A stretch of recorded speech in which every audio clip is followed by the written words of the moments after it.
Thanks for being with us. My name is Daryl Kwawu. Now, Governor of the Central Bank, Dr. Ernest Addison, has assured there is adequate dollar reserves to cater for financing of imports from the second quarter of this year. There were concerns that Ghana may struggle with its balance of payments needs following the delay in the approval of the IMF program. Let's listen to the governor address the press Monday.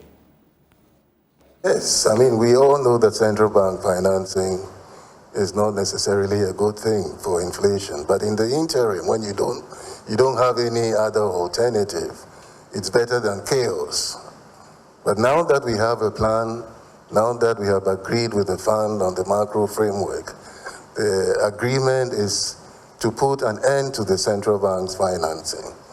And that's why we think that the revenues that are projected for 2023 would have to be recognized in order for us to stick to this zero financing commitment for 2023. So you're saying that, well, the IMF program is delayed. What will be the impact on the balance of payment situation? We are watching that case very carefully. We were all expecting that the IMF board would have met by the end of March, but that is contingent on obtaining the financing assurances from the bilateral creditors. Fortunately, there is progress on that front. The official creditors committee met last week. They are looking at a date in April by which time they expect to give the necessary financial assurances. And once that is out of the way, once we have signed this memorandum of understanding, once Parliament has passed these new revenue measures, we would have completed what they call the prior actions. This is what is needed for the fund to set a date for the executive board meeting. So hopefully, if things go as planned, by the end of April, we should see that executive board meeting taking place.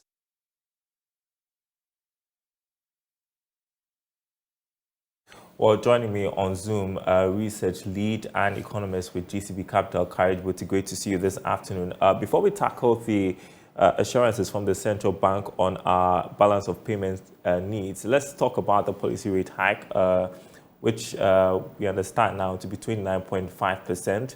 The central bank citing threats to inflation. Your thoughts on this decision? Good move? Well, yes, I think it was necessary, even if it has implications for cost of credit and all of that, and growth and recovery, given the kind of slow growth environment we are in. It was necessary because we came to the point where I think, like everybody expected, the main issue with DDP for banks would have been liquidity concerns. It turned out not to be the case.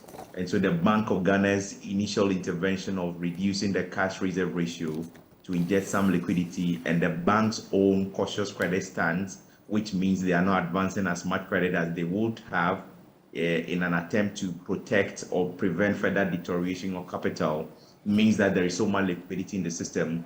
And the reason you've seen so much demand for T-bills and the sharp decline in yield, which was a good thing for government anyway. But then in this point in time, really, you want to ask yourself, if those liquidities are not going into credit, if there is no liquidity crisis within the banking system, then it has the potential of driving inflation. And that is why it needed to be mopped up. So you realize the Bank of Ghana did not just raise the policy rate by 150 basis points, they also reversed that intervention. So sending back the cash reserve ratio to 14%, effectively trying to nullify the effect of the liquidity issues we have in the system now.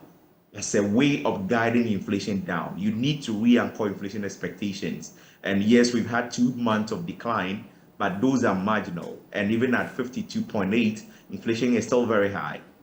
If you considered what the projection will be for end of year, and I'm looking at around 27 to 29% levels, really, that will still have been very much outside the target band, really. So there is a need to anchor that inflation stance. You look at the examples of the US, and they have done that so far.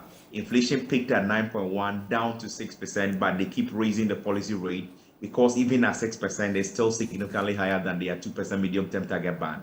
So it was an intervention to anchor inflation expectations. And my expectation or belief is that once inflation starts a clear path of decline sharply, maybe from the second half of the year going, where we could see the sharp declines, nothing bars the central bank from cutting the policy rate significantly if that is what is needed to boost growth. But first, we must ensure that inflation expectations are well anchored, and that is what informed the decision, in my view. All right, next let's talk about the story we are leading with today, assurances from the central bank that we have adequate dollar reserves to finance our imports from the second quarter of this year. And as we indicated, there are concerns that because the IMF program is delaying, we may not meet our balance of payment needs. Now, the governor assuring there that we have adequate funds, but how reassuring is this, and for how long can it be sustained? Well, I think I see the reserves just around five plus billion now. We started last year with almost 10 billion. And so if you look at the dynamics, really, the CD should have been falling quite sharply this year than we saw last year. But it's actually not exactly the case. 22% depreciation year to date is significant. But compared to what we saw in November, December last year, it's actually very reasonable and manageable. And I think the context is important. The things that drove that sharp depreciation last year was mostly portfolio reversals. And the balance of trade data they published will show that. You will see that portfolio reversals and FDI inflows disappointed, while portfolio reversals, were quite enormous. And that was the cause for the depreciation last year, dominantly, plus a number of other factors, really. For this year, DDP happened. Even those foreigners who still have exposures in Ghana and may want to move out, the question is, would they find willing buyers to buy some of those bonds so they move out? So you are not seeing enough pressure or a lot of pressure on the outflow side of the equation now.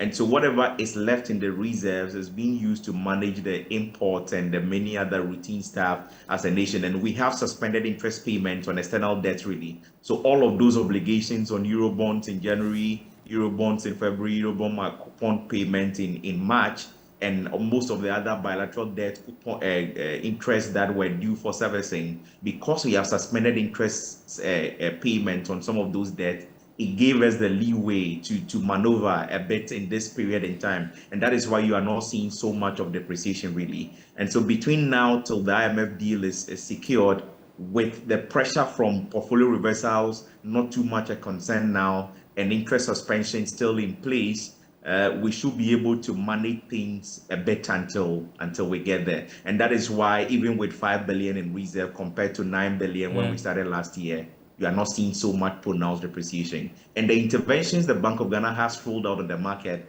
are not any different from what we saw last year.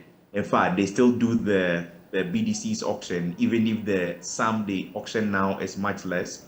Of course, you can understand the gold for oil policy would have played a role in what figure they issue now, and they still do the spot market interventions. They've actually even scrapped the other forward auction for the regular market and now limited to spot market interventions. So it hasn't changed much, but relative stability compared to where we ended the year. And that is because the pressures, the sources of demand pressure on the CD that were so pronounced last year, portfolio reversals, seem to not be the case so much this year because there is no market to sell those bonds. Meantime, you are calling for the speedy passage of the proposed revenue measures. You're saying that it's critical because government may run out of revenue to finance some of its fiscal programs. How critical is the situation we are in? Definitely. In fact, I think it's the main issue now to get past the IMF board approval. It looks like China has agreed to support us. I've seen the Paris Club and the other creditors also on board, really. So it's a matter of time and a few meetings and negotiations here and there, and they could come out with that resolution or memorandum that we could go to the board with. But what is outstanding now is the 3 tax bills pending approval in Parliament. And given the opposition you are seeing from GUTA, from AGI, and from the many other interested parties, and especially the stance of the minority, and in the context of what happened last week where vote went away they were not expecting, really, I think there will be a lot of caution, or if you like, vigilance this time round, which may mean that if we all stick to our own stance, then there could be a challenge passing that bill, which is actually the remaining prior action now to be pushed through. And so we need that first and foremost to ensure that we are raising enough revenue, to ensure the zero financing policy works, and to ensure that we are returning the macro, the fiscal account to the levels they ought to be, and ultimately restoring their sustainability. So it may be a short-term pain, but it looks like there may not be any way around it. And that is why patriotism, I think, above everything else, should come to play at this point in time for us to get that through. We need the IMF program at all costs. We need it to rebuild the economy. And so I guess it may be in place for us all to accept the temporal challenge to get that through while we work out the modalities of reviving our economy properly in the future. So it's imperative we get that House bill passed.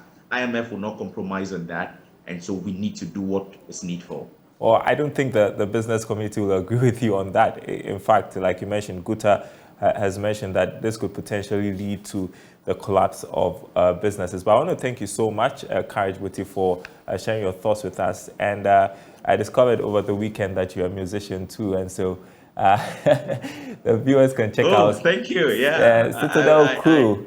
You came up with a yes. song. They can check out the other side of you. The name Jesus, right? Definitely. So go check it out on all the online stores, YouTube, the Citadel Crew. Yeah, you'll find us. Thank you very much. All right, Courage Buti.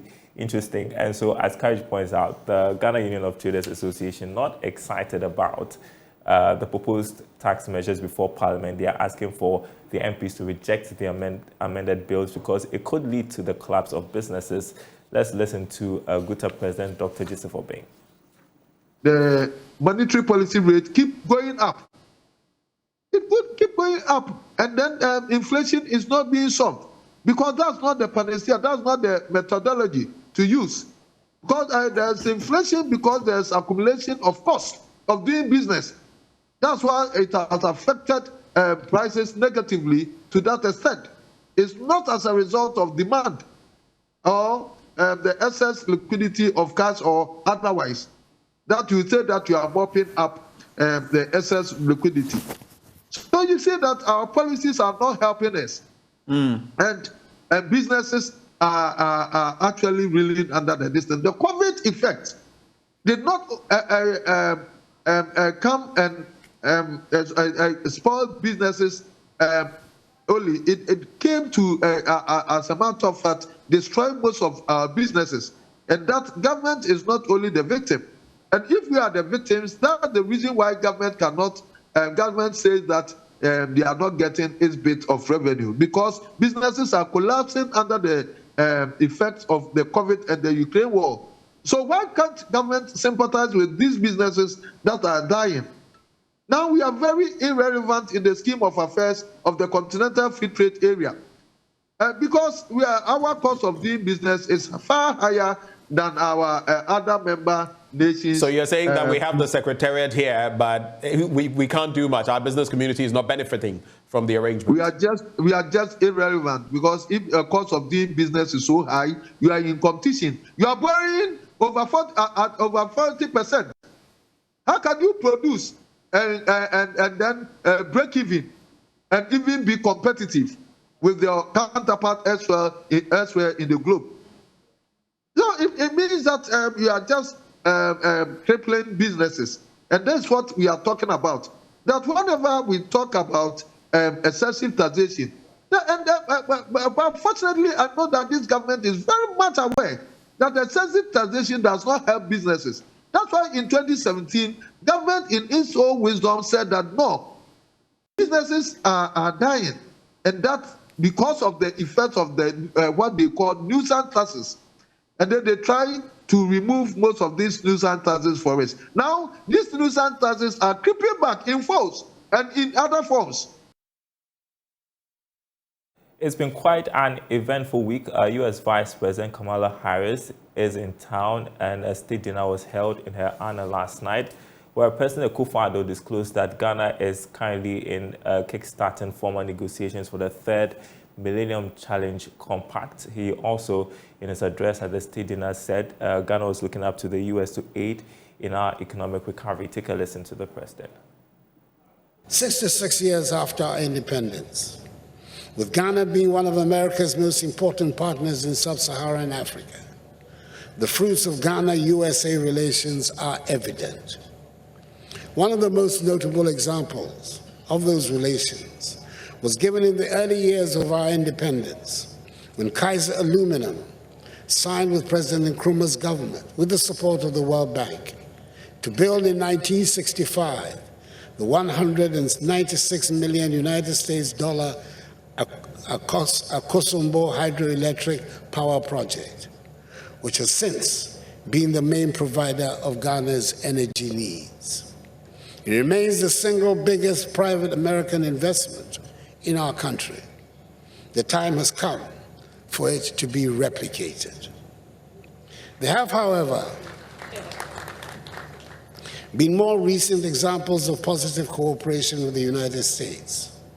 In 2016, towards the holding of the 2016 elections in Ghana, the elections which first brought me to office, the United States contributed some $7 million United States towards the holding of those elections. We were among the first beneficiaries of the Millennium Challenge Compact, initiated by the government of President Bush, which led to a grant of $547 million United States negotiated by the Kufuor government with the Bush government when I was Ghana's foreign minister. It was satisfactorily performed, which enabled us to enter into MCC Compact 2, negotiated by the successor Mills-Obama governments to improve Ghana's power generation. We're looking forward to negotiating MCC Compact 3. We are headed next to the Ashanti region, to the KGTM market, to be specific, where there was a fire a couple of weeks ago, and news that this morning hundreds of traders protested the closure of shops. Here's more from Nana Upwachi Yadom. Recent fire at the KGTM market destroyed 33 shops. City authorities, after several meetings, placed a ban on business activities at the affected area. 807 shops were cordoned off, but traders who were not directly affected disagree. Amidst noise making and clad in red, they engaged in protests, registering their displeasure against the management of the facility. The traders broke into the market, expressing their dissatisfaction.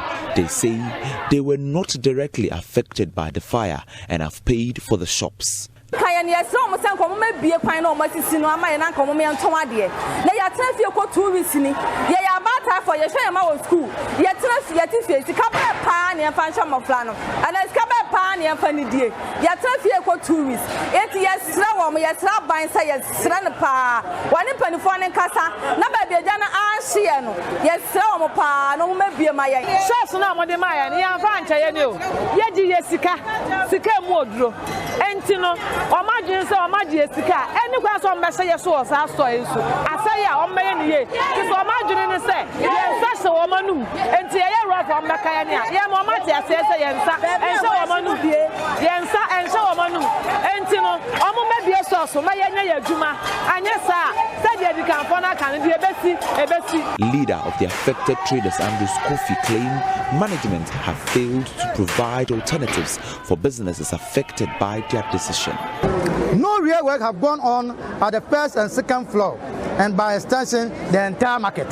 This is one. As we speak, 807 shops have been affected by the forced closure of unconcerned and unperturbed authorities who took no action to curtail fire from causing the kind of disruption that the fire has caused. Has anybody, ladies and gentlemen, that is the board of directors of Kumasi City Market Limited or the Kumasi Metropolitan Assembly, ever thought of how these 807 shops owners have been surviving and will survive aftermath of the market? Not even cleaning of the debris at the epic center of the fire has been done.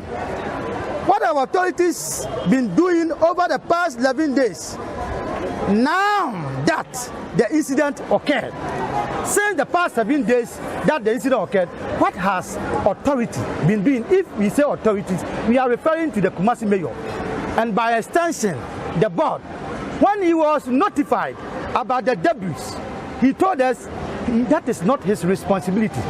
Whose responsibility it is to clear the debris, to allow peaceful market women to engage in their trading activities. This is the core matter.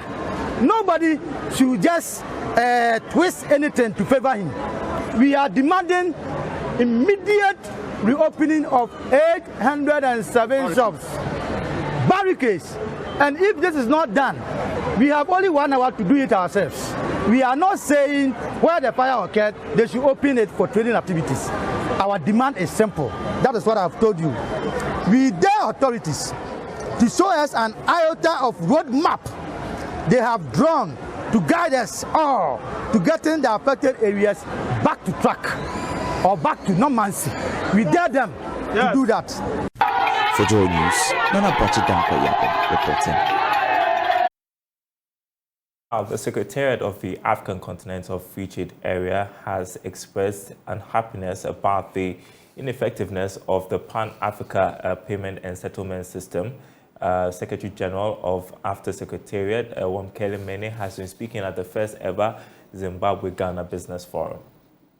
The Pan-African Payment System is to provide operational efficiency that open up vast economic opportunities for all stakeholders. According to Wamkele Mene, regulators within the financial sectors across the continent should make a conscious effort to effect changes on their digital payment platforms to support the intra-trade activities.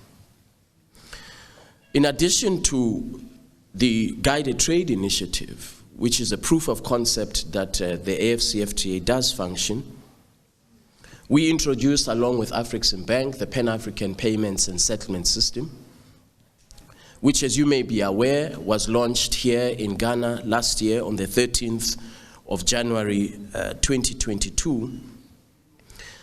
And it positions our continent to respond to this very, very specific challenge of inclusion in trade, the cost of trade, and access to foreign currency. There are 42 currencies on our continent.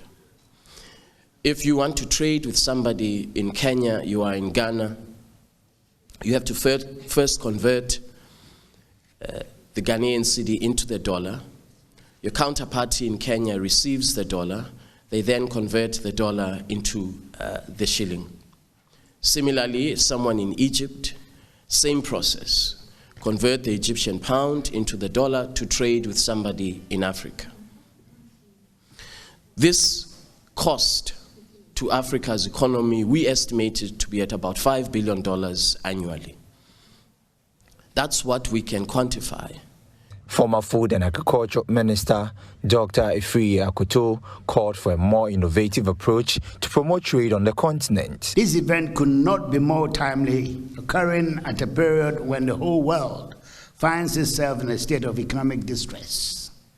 It presents an opportunity for us to find lasting solutions to our challenges as Africans. A look at the share of intra-African exports as a percentage of total African exports tells us that internal trade on the continent is a must. This is certainly not a new idea. And I think that in a presentation by the Secretary General, we've had the historical and modern, the current situation with intra-African. Manager in charge of export promotion for Zimtrade, Vusia Mafu, said Zimbabwe will collaborate with Ghana at all fronts to promote trade. Zimtrade is the National Trade Development and Promotion Organization of Zimbabwe. We are here in Ghana to basically look for business for Zimbabwean companies. We came here last year to do a market study of the Ghanaian market, where we identified opportunities in various areas.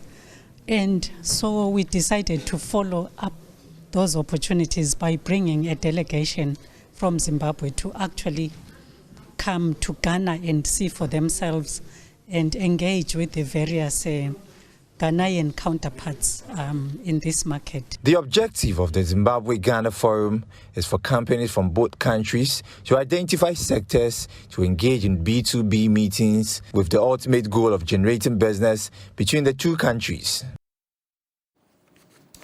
All right, and that's our bulletin this afternoon. Thanks for watching, everyone. There is more news on our website, myjoyonline.com/business. Our top story over there, Bank of Ghana increases policy rate to 29.5%. Loans to remain expensive. Courage and I spoke about it this afternoon. So you can check that out, myjoyonline.com/business. My name is Daryl. We will be back same time tomorrow.